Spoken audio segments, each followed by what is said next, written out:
چرا ولش کردی؟ خونه به این خوبی کولر در 3 حالت لس آنجلس هم بری ندارن. چرا ولش کردی اینو؟ یو بکس خیلی خوش اومدین به این ویدیو. امیدوارم حال دل تک تکتون عالی باشه و سرشار از عشق و محبت باشید. خب دوستان، قبل از اینکه بریم سراغ این ویدیوی خفن و جنجالی و بمب قرار کل هرس و جوش بکنیم توی این ویدیو، متاسفانه قبل از اینکه بریم سراغ این ویدیوهای خفن و میشه گفت سم، ازتون میخوام این ویدیو رو لایک کنید، چنلمونم سابسکرایب کنید که سریعتر به 100 سابسکرایب اولین برسیم و اون زنگوله کنارش هم حتما بزنید که من از اینکه ویدیو آپلود کردم یوتیوب بهتون خبر بده که مدد وایتی ویدیو جدید آپلود کرده و بیاید ببینید. دم تک تکتون گرم دوستان، عشق منید. بریم سراغ اولین ویدیو. لیتس گو. خب دوستان، بریم سراغ اولین ویدیو، ببینیم چی در پیش داریم، چی در انتظار داریم. اگه تا این لحظه هم لایک نزدی حتما این ویدیو رو لایک کن. بریم سراغ اولین ویدیو ببینیم چه خبره. بدبخت بهت گفته بودم که اتاق عیدمون رو نشون میدم، با من بیا تو اتاق عید. بدبخت میز عسلخوری، گل پذیرایی از مهمانان موقع ورود، استفاده از رنگ‌های شاد.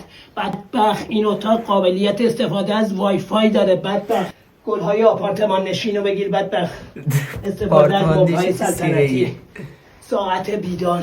بدبخت تو میتونستی از اینا استفاده کنی ولی لیاقت نداشت.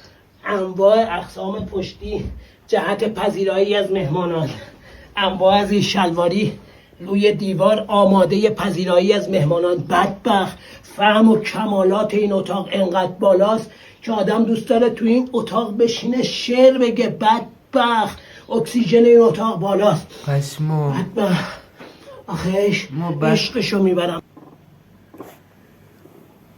این داره بی یک کسی توضیح. این چرا ولش کردیم بدبختو؟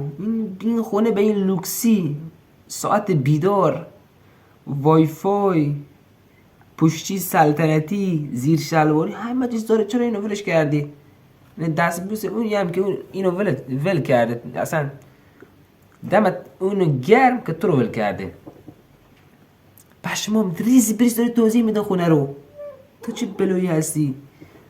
بریم ویدیو بعد رو ببینیم. عجب. بدبخت من شبا رو تخت خوشخواب میخوابم. میدونی یعنی چی؟ یعنی آرامش دارم، یعنی محیط بانشاد. بدبخت المان میدونی یعنی چی؟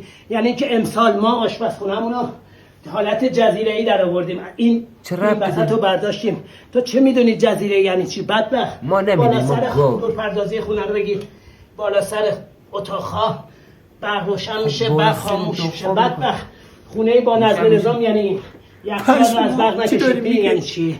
یعنی این که یه وقت کسی کاری با این برق داره اشتباه یخچال رو نکشه که وسایل آب بشه. بدبخت این یعنی مدیریت اقتصادی. بدبخت هوا داره گرم میشه، کولر آماده خدمت رسانی به من در 3 حالت: متوسط، خوب، عالی. اگه هوا متوسط باشه دکمه متوسط، اگه هوا خوب باشه خوب، اگه عالی باشه دکمه عالی. به من اینجا واسطه امکانات بده.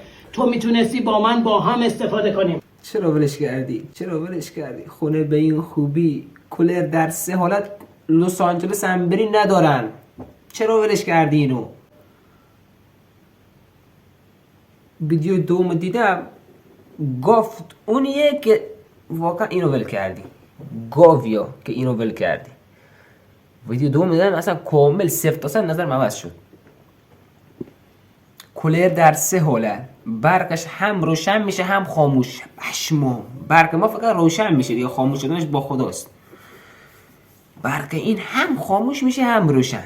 این خیلی خوبه، یک ایده بمبیه. بریم ویدیو سوم رو ببینیم. بدبخت تو منو به چی فروختی؟ اون عشق و حالای بیرون از خونم بود. حالا خونه رو بگیر: ظرفشویی، ماشین لباسشویی، کابینت هم داره، اجاق گاز، زماور. تو هر چی که میخواستی من توی خونه میریختم زیر دست و پات. تمام لوازم زندگی، زودپز، فلاکسای بیرون، هر چی که میخواستی و تو از دست دادی. فکر کردی من فقط بیرون اشغال میکنم؟ اشغال من تو خونه هم هست. خونه رو بگیر، یخچال رو بگیر، میوه، خونه شیر، آب، دارو، هر چی که میخوای. یخچال دو قسمت، قسمت بالا، قسمت دو پایین قسمتی فریزر. یخچالشن. گوشت، لوبیا، نخود، بربری رو میذارم توی گوشت سه فریزر. حالت، میذارم بیرون متوسط، داغ خوب، میشه انگار همین الان عالی. خریدم. تو باختی، تو فکر کردی من ندارم. زندگی رو بگیر، تجملات رو بگیر. تو هنوز نمیدونی کیو از دست دادی. تو هنوز تو باختی. عشق حالا تو راهه. این بخشی از خونه ای باز. حالا قسمت های بعدی رو برات میگیرم. تو باختی.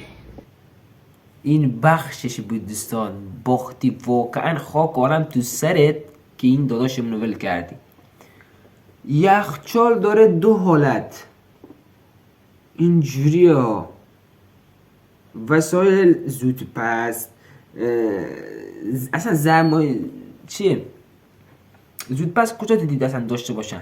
ندارن بقیه مردم، فقط این آقا داره. میدونی که ما ظرفشویی، لباسشویی اصلا دیدی کسی داشته باشه؟ فقط این داداشیمون داره. بریم ویدیو بعدی رو ببینیم. بدبخت، تو منو به چی فروختی؟ اینا تمام چیزایی که من دیروز خوردم. اینجام در خونتونه. از این به بعد هر چی بخورم میارم در خونتون خالی میکنم. این فیشارم بگیر. آقا این فیشا من از دیروز خوردم. از این به بعد کل خوراکی که من انجام بدم میارم در خونتون میچسبونم. تو هنوز زوده بدونی کیو باختی. تو باختی دیروز سالاد سزار خودم. سالاد سزار میدونی یعنی چی؟ یعنی توی سالاد گوشت مرغ هست. چی حالیت تو؟ منتظر کلیپ های بعدی باشین. از اینا رو بگید. بعضی از این سوسام داره. کامل بگید. کامل بگید رو مشخص شد. موجی فقط میتونم بگم پشمام. فقط میتونم بگم چی؟ پشمام. هر چی میگی میخوام بخورم میارم جلوت. از کی اینقدر داداش تو داری هرس و جوش میگیری خودتو؟ کی تو رو اینقدر ناراحت کرده؟ واقعا کی تو رو اینقدر ناراحت کرده؟ خونه اصلا حیف اینقدر وقت تو تلف میکنی واسه ما. میدونیم زندگی لاکچریه.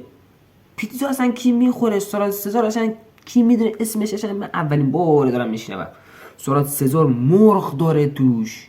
این خیلی عجیبه، خیلی عجیبه. هر کسی نمیتونه، اصلا هر کس قابلیت خوردن همچین چیزو نداره. به جرئت دارم میگم واسه تو. این چرا نور زیر و بالا ببخشید دوستا، خیلی نور داره زیر و بالا میشه. حالا خوب شد. پشمام ریخته از این بشر. عقده بازی ها واسه چیه؟ کی تو رو اصلا اینقدر ناراحت کرده که داری این همه هرس و جوش میخوری؟ میگه هر چیزی که بخورم و میارم جلوت، در خونه تو میریزم با فیشش، با مدرک که چی خوردم چی نخوردم. فقط هزینه که ارده دیگه. پیتزا اصلا این سال یه بار میخوره میاد دم خونه تو میندازه. و پیتزا بخوره تو تنهایی خودش کسی نبینه که فایده نداره. مجبوره ولش کردی.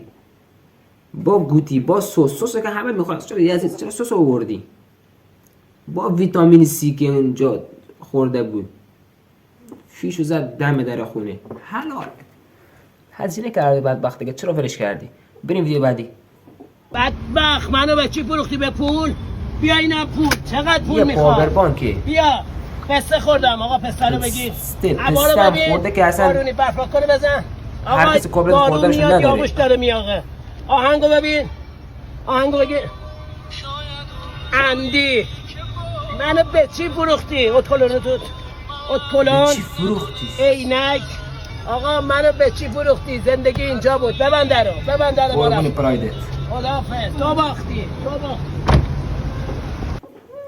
یزید تو اینکه این همه هزینه میکنی که پسته میخوری که هر کسی قابلیت خوردن این چیزا رو نداره. ماشین جلویی رو در بس میگرفتی، حداقل پراید سوار نمیشید یا از اون ماشین استفاده میکردی که ما میدونستیم واقعا تو دیگه جا تو ایران نیست. جا تو بالاها و بری طرف های LA. پشما ماجی چرا اینقدر کی ولت کرده که داری اینقدر هرس و جوش میخوری و زیاد این چیزا رو خودتو به روخش نکش. واقعا از من گفتم بود چشت میزنن یهو دیدی چیزت شد. چشت میزنن واقعا. زیاد خودتو درد سر ننداز. خوب دوستان هنوزم من پشمام ریخته نمیدونم چی بگم. امیدوارم از این ویدیو لذت کافی رو برده باشید. تا این ویدیو 10 دقیقه با کات مادی که بخوره 9:40 ثانیه در میاد. ولی خب اساسا میخوام حتما این ویدیو لایک کنید، چنلمون هم سابسکرایب کنید و اون زنگ نوشتن حتما بزنید. سابسکرایب که هدف این ویدیو 5 تا لایکه که ویدیو قبلی گفتم متاسفانه نخورد 5 تا لایکو. حتما این ویدیو رو لایک کنید که سریعتر 5 تا لایک و 100 سابسکرایب اولمون برسیم. دم تک تکتون گرم دوستان. حرفی نمیمونه و تا سمی دیگر، تا بدبختی دیگر شما رو خدای بزرگ میسپارم.